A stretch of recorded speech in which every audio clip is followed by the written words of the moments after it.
स्वर के जिह्वा के आधार पर, जिह्वा के आधार पर स्वर के कितने भेद होते हैं? तो इसके आधार पर स्वर के 3 भेद होते हैं। इसके आधार पर स्वर के 3 भेद। नंबर 1 अग्र स्वर, अग्र स्वर। नंबर 1 हम आते हैं अग्र स्वर। अग्र स्वर किसे कहते हैं? जिस स्वर वर्ण का उच्चारण, जिस स्वर वर्ण का उच्चारण, जिस स्वर वर्ण का उच्चारण जिह्वा के, जिह्वा के अग्रभाग से, अग्रभाग से किया जाता है, उसे अग्र स्वर कहते हैं। जिह्वा के अग्रभाग से किया जाता है, मतलब इस स्वर का जब हम उच्चारण करते हैं तो जिह्वा के अगले भाग से, क्योंकि स्वर के उच्चारण में जिह्वा की सबसे बड़ी भूमिका होती है। जो स्वर वर्ण का उच्चारण किया जाता है उसमें जिह्वा की सबसे बड़ी भूमिका मानी जाती है। तो इसके आधार पर जो हम अग्र स्वर देखे हैं, उसकी जो जिस स्वर वर्ण का उच्चारण जिह्वा के अगले भाग से किया जाता है उसको हम अग्र स्वर कहते हैं। इसमें आता है, जैसे कौन कौन स्वर आते हैं? तो इसमें आता है ई, ह्रस्व ई, दीर्घ ई, ह्रस्व ए और दीर्घ ए, क्योंकि दोनों दीर्घ ही होते हैं, ए और ए दोनों दीर्घ ही माने जाते हैं। ये 4 स्वर जो होते हैं ये ह्रस्व स्वर के अंतर्गत आते हैं। नंबर 2 आता है मध्य स्वर, मध्य स्वर। मध्य स्वर के अंतर्गत कहा जाता है कि जिस स्वर वर्ण का उच्चारण, जिस स्वर वर्ण का उच्चारण, उच्चारण जिह्वा के मध्य भाग से, जिस स्वर वर्ण का उच्चारण जिह्वा के मध्य भाग से किया जाता है उसे मध्य स्वर कहते हैं।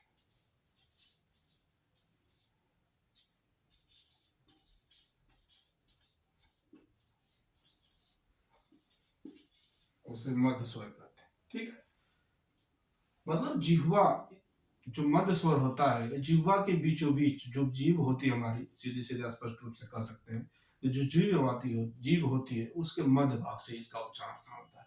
इसमें आता है, जैसे एक ही स्वर आता है जिसका नाम है अ।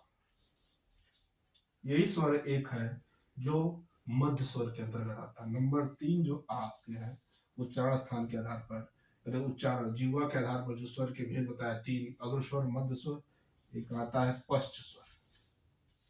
पश्च स्वर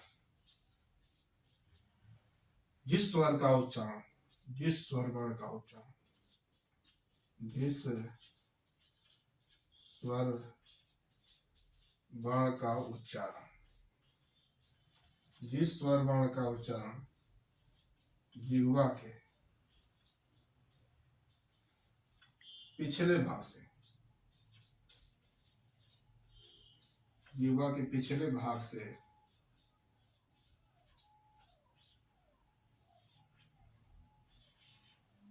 जिह्वा के पिछले भाग से किया जाता है उसे पश्च स्वर कहते हैं। पश्च स्वर कहते हैं। मतलब ध्यान दीजिए, इसका जो उच्चारण स्थान होता है पश्च स्वर के अंतर्गत, जिस स्वर का उच्चारण करते हैं वो जीवा के पिछले लास्ट वाले पार्ट से, जीवा के पिछले भाग से उच्चारण किया जाता है, इसलिए इसको हम पश्च स्वर कहते हैं। जैसे इसमें आता है, जैसे आ,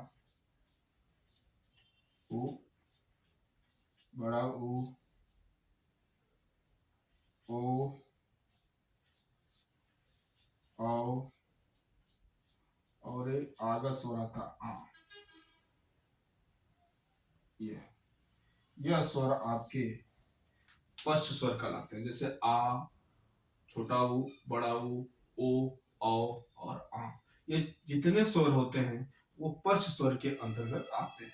तो जान लीजिए अग्र स्वर किसे कहते हैं, जिस स्वर वर्ण का उच्चारण करते हैं तो हमारे जिह्वा के अगले भाग से उच्चारण होता है, उसको हम अग्र स्वर कहते हैं, जिसमें ई और ए और आई, ये चार स्वर जो अग्र स्वर के अंतर्गत आते हैं।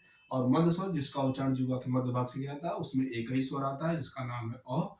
और जो पश्च स्वर होता है जिह्वा के पिछले भाग से किया जाता है उच्चारण स्थान, उसके अंतर्गत जो आता है आ, छोटा ऊ, बड़ा ऊ, ओ, और एक आगत स्वर होता है, विदेशी स्वर जिसको कह सकते हैं। आगत मतलब जो विदेशी भाषा से आकर हमारे प्रयोग किए जाते हैं हमारे यहाँ, उसको हम आगत स्वर कहते हैं। तो इस तरह से आपके यह जिह्वा के आधार पर स्वर के भेद रहे। अब आते हैं हम उच्चारण प्रयत्न के आधार पर स्वर की कितने भेद होते हैं। अभी हमने देखा उच्चारण जिह्वा के आधार पर स्वर के भेद। अब हम आते हैं उच्चारण प्रयत्न के आधार पर स्वर के कितने भेद होते हैं। तो इसके आधार पर स्वर के चार भेद माने जाते हैं। चार भेद होते हैं। कितने भेद होते हैं? चार। नंबर एक आता है विपरीत स्वर। विपरीत स्वर, विपरीत स्वर नंबर एक में आता है विपरीत स्वर। तो विपरीत स्वर क्या होता है?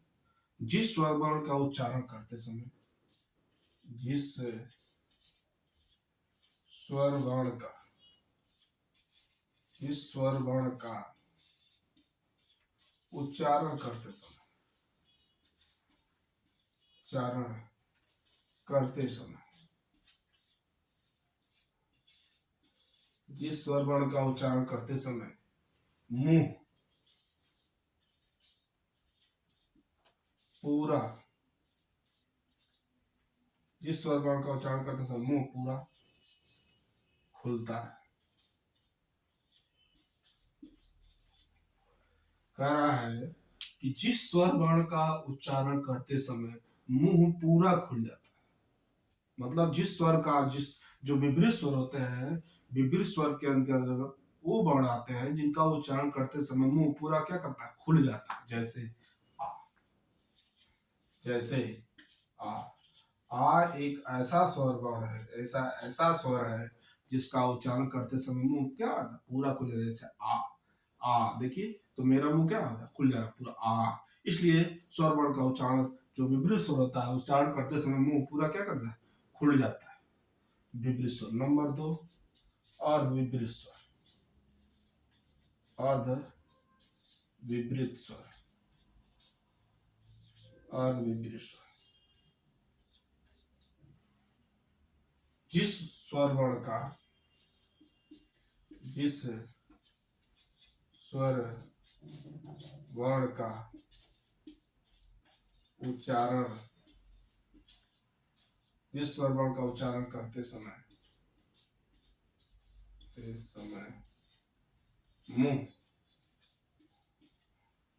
आधा खुलता है,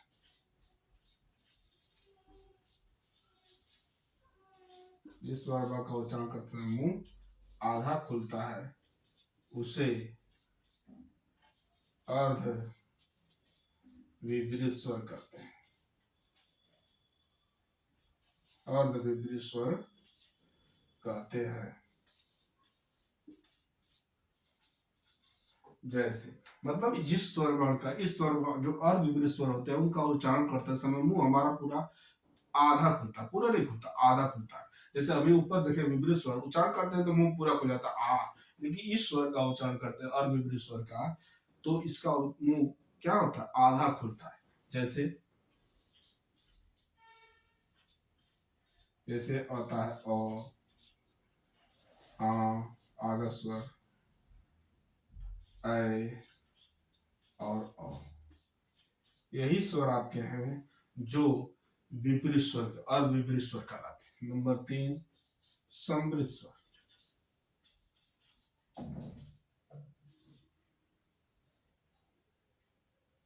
सम्मिलित स्वर, सम्मिलित स्वर क्या होता है? इस स्वर जो सम्मिलित स्वर होता है इसका उच्चारण करते समय मुंह पूरा बंद होता है। जिस स्वर वर्ण का उच्चारण करते समय, जिस स्वर वर्ण का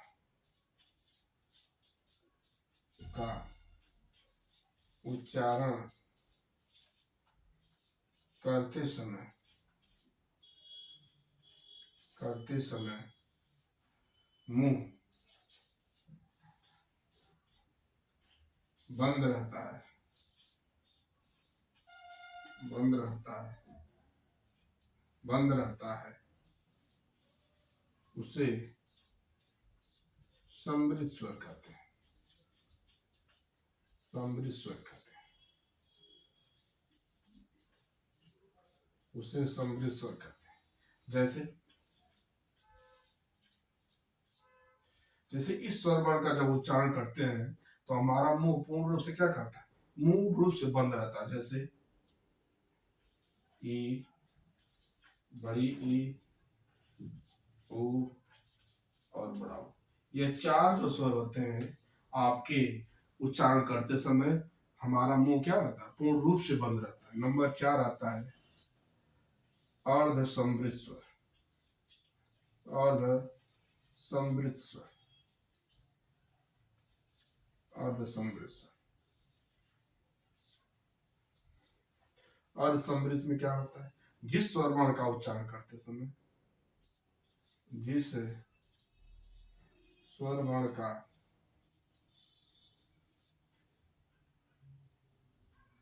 स्वर जिस स्वर वर्ण का उच्चारण करते समय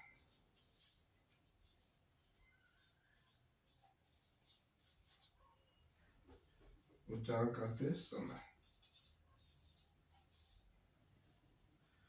उच्चारण करते समय मुंह आधा बंद रहता है, आधा बंद रहता है, उसे जैसे उसे अर्ध सम्मिलित कहते हैं। जैसे इसमें आता है ए और ओ, यही स्वर आते हैं। इसमें 2 ही स्वर आते हैं, क्या नाम है? ए और ओ।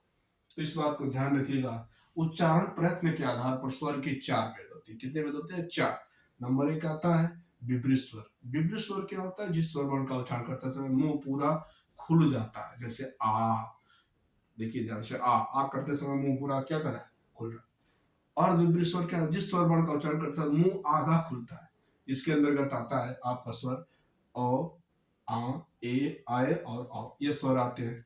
इसके बाद आता है सम्मिलित स्वर। सम्मिलित स्वर कहता है जिस स्वर का उच्चारण करते समय मुंह क्या रहता है? पूरा तरीके से बंद रहता है, उसको हम कहते हैं सम्मिलित स्वर।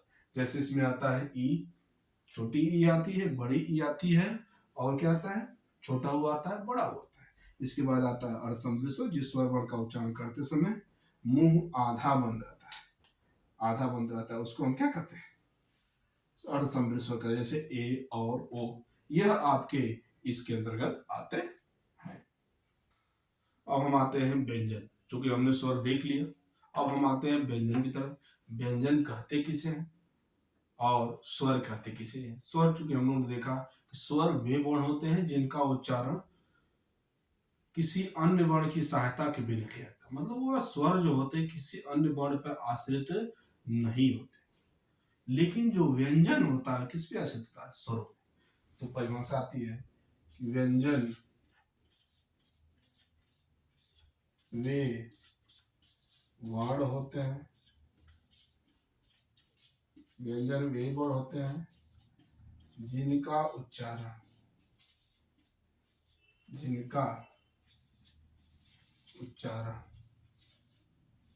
स्वरों की की सहायता से, स्वरों की सहायता से किया जाता है।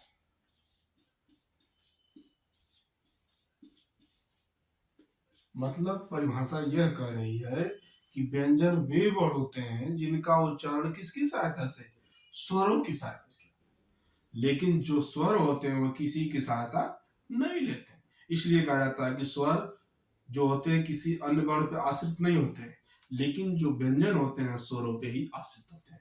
तो परिभाषा, व्यंजन वे वर्ण होते हैं जिनका उच्चारण स्वरों की सहायता किया जाता है। यदि यदि व्यंजन वर्ण से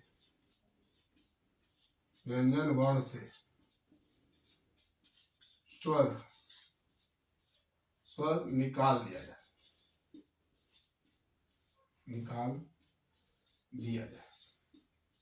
व्यंजन वर्ण से स्वर निकाल दिया जाए तो वह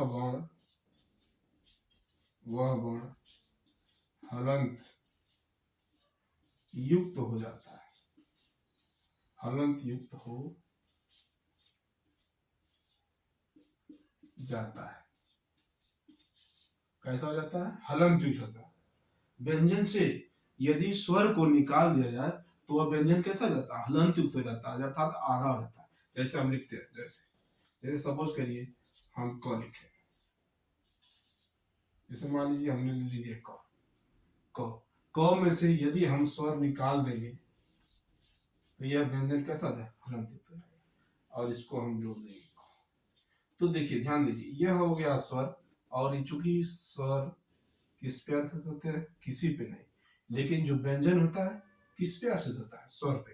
तो जो व्यंजन होते हैं स्वरों पे आश्रित होते हैं, उसी के अनुसार अपने आप को कन्वर्ट करते हैं, जैसा स्वर प्राप्त करते हैं उसी के अनुसार अपने आप को बदल देते हैं। जैसे मान लीजिए आपने लिखा है क में यदि हम ए जोड़ेंगे तो क्या बन जाएगा, के।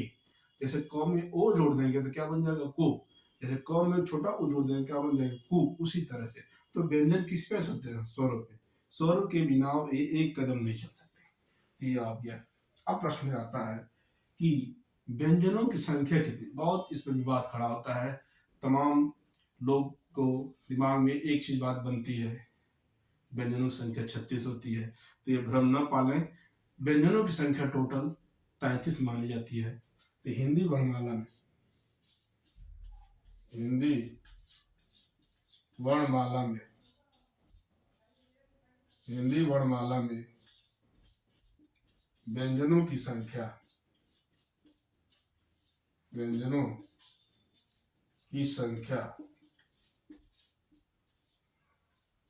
33 होती है। व्यंजनों की संख्या कितनी होती है, 33 होती है। तो हिंदी वर्णमाला में कुल व्यंजनों की संख्या कितनी मानी जाती है, 33 मानी जाती है।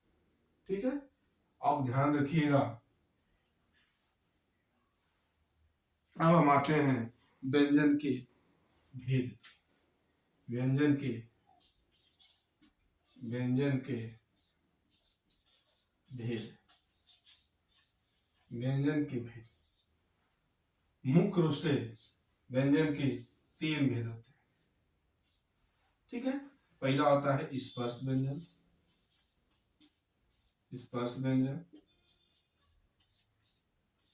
दूसरा होता है अंतस्थ व्यंजन,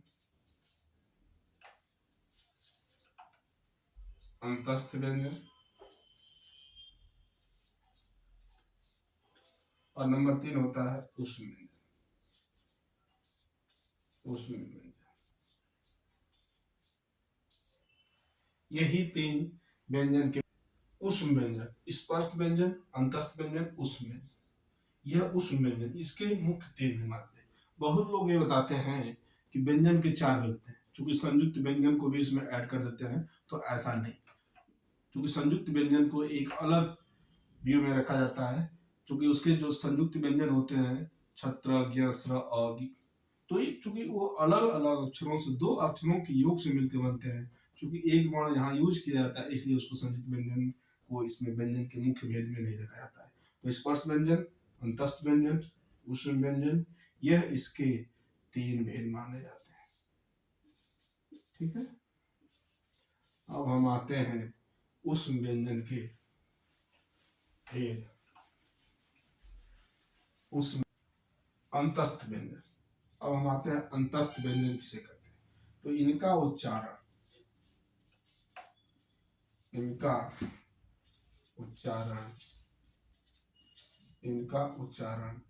कंठ,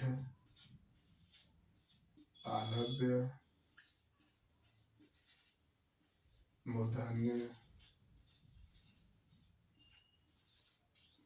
कंठ तालव्य मूर्धन्य, दंत और ओष्ठ के परस्पर, कर्ण तालव्य के परस्पर स्पर्श से बोले जाने वाले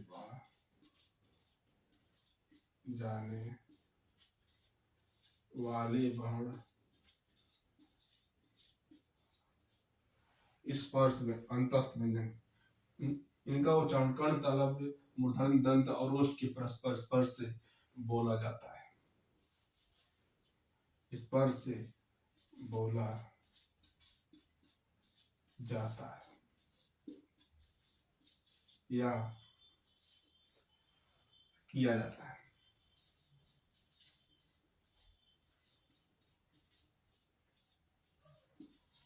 इनके 5 वर्ग होते हैं, इसलिए इनको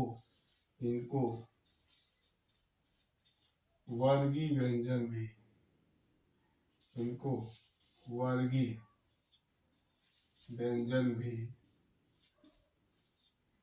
कहते हैं, वर्गीय व्यंजन भी कहते हैं, इनको वर्गीय व्यंजन भी कहते हैं। जैसे इनके 5 वर्ग होते हैं। नंबर 1 आता है कंठ, नंबर 2 आता है तालव्य, नंबर 3 आता है मूर्धन्य,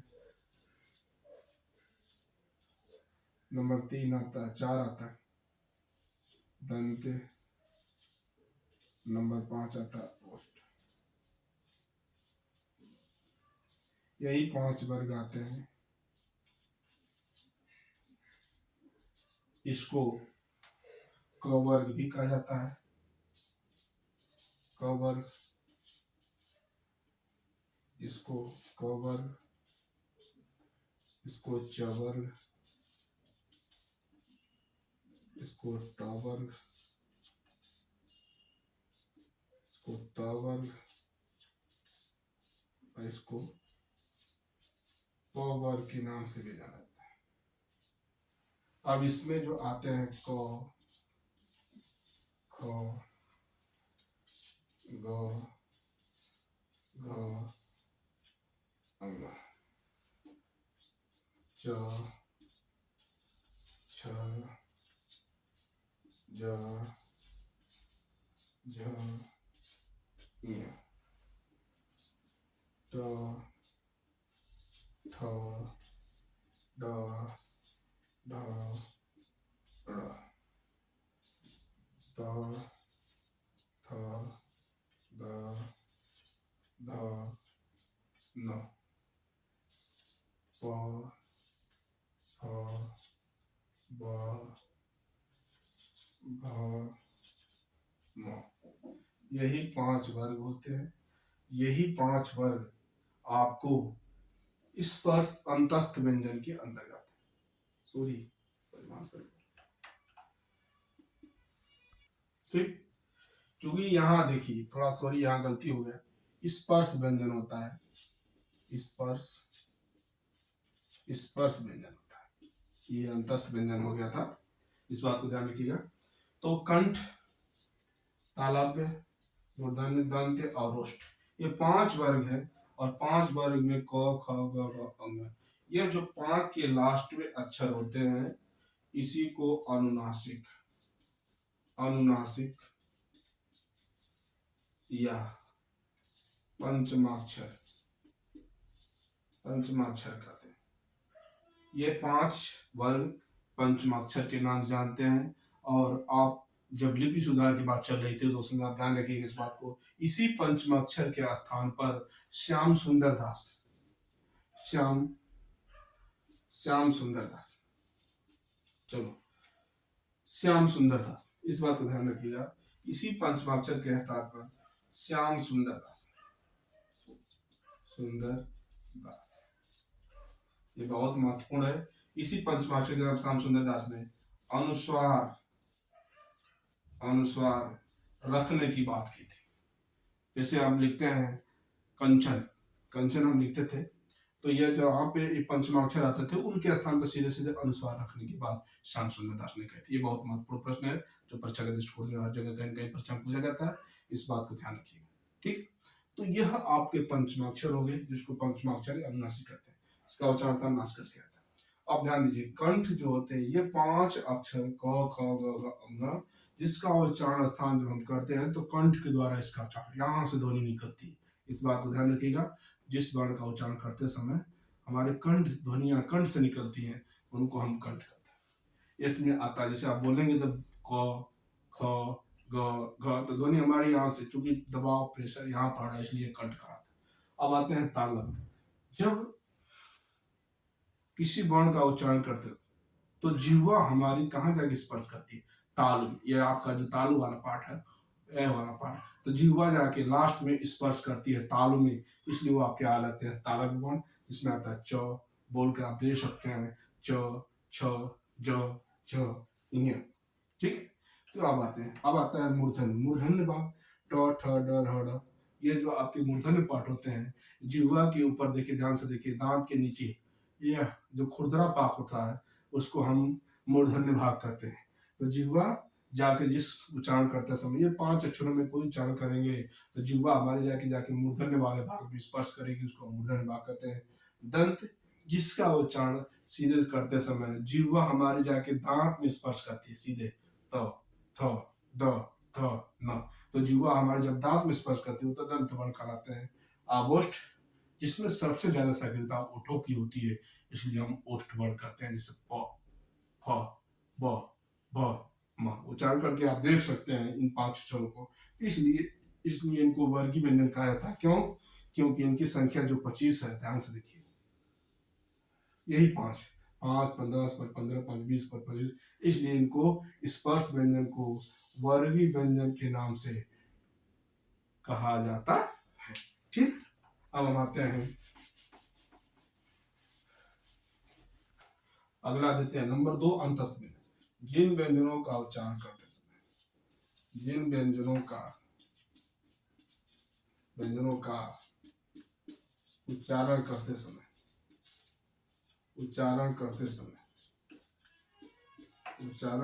समय अंदर से बाहर की ओर एक शक्ति लगती है, अंदर से बाहर की एक शक्ति लगती है, जिसे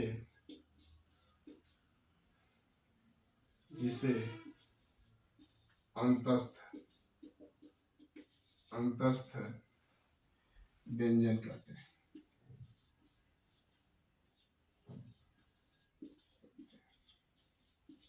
मतलब इनका जब हम उच्चारण करते हैं तो अंदर से बाहर की ओर एक शक्ति लगती है, जिसको हम अंतस्थ व्यंजन कहते हैं। ए वर्ण स्वर और व्यंजन के मध्य स्थित होते हैं,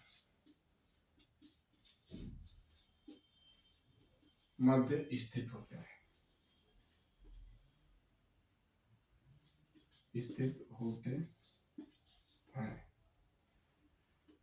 ठीक है, जैसे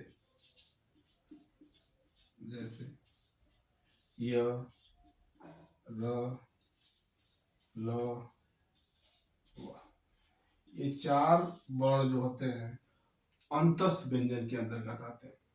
क्योंकि पिछली बार एक बार यूपी टेट में प्रश्न पूछा था कि अर्ध स्वर है तो चारों अक्षर को अर्ध स्वर दे, लेकिन मुख्य रूप से अर्ध स्वर दो वर्ण माने जाते हैं, य और व। लेकिन आधुनिक काल में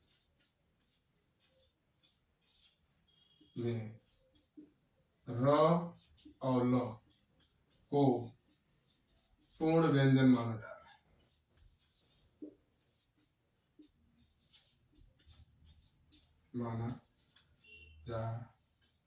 रहा है।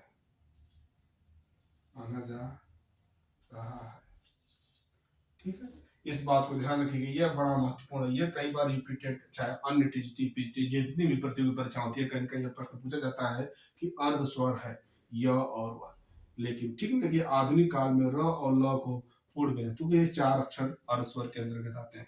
अब हम पिछली वीडियो में इसका जो भेद है उष्ण व्यंजन, इसको लेकर उपस्थित होंगे। तब तक के लिए धन्यवाद।